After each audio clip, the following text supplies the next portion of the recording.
Hi, I'm Katy Neas, and I'm awfully glad to give you a few thoughts about the upcoming anniversary of the Americans with Disabilities Act.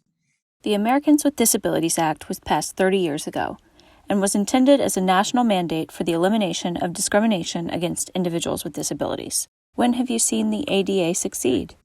I was lucky enough to start my career on the U.S. Senate Subcommittee on Disability Policy, working for Senator Tom Harkin, who was the original and chief sponsor of the ADA.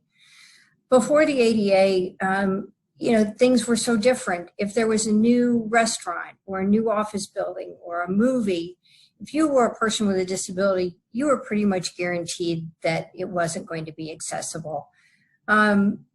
There were so many success stories that have happened since that time in 1990 when the ADA was enacted. I think of public accommodations being one of the biggest winners from the ADA. My husband and I used to drive down to see his parents in North Carolina, and shortly after the ADA, every bathroom in every gas station we stopped at had an accessible stall.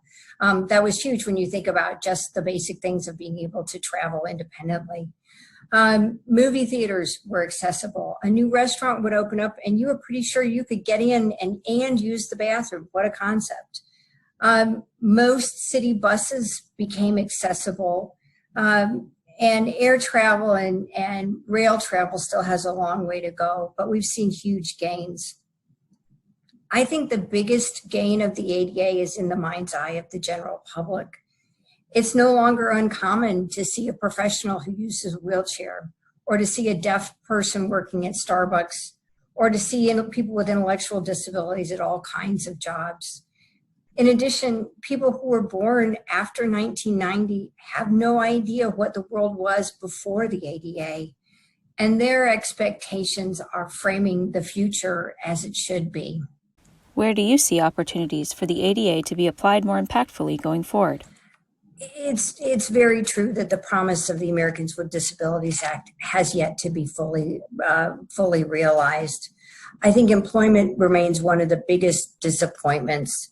The employment rate of people with disabilities too often is twice the general public, even at times when we're at underemployment. Before the pandemic, when we were at under 4%. The unemployment rate for people with disabilities was just way too high. There's room for a significant improvement in transportation, particularly air travel and rail travel. And I think once we can get those addressed, then we will see the connection between transportation and people being able to get and keep good jobs. And I think lastly, the thing that concerns me the most is that people with significant disabilities still, far too many are living in nursing homes when they don't want to live in a nursing home. But a nursing home is the only place where they can get the kinds of supports that they need. We need more emphasis on helping people get the supports they need so they can stay in their own homes and be independent. At the end of the day, the promise of the ADA is everyone can live the life of their choosing with whom they want to live and where they want to live. And I hope this next phase of the ADA brings us to solutions for folks in those areas as well. So I want to say happy birthday, ADA. It's been a great 30 years. We've got so much more progress to go, but we can't stop. I think it's important to stop and reflect on the real accomplishments that have happened over these last 30 years. And it has been an honor to be a part of it. So thank you.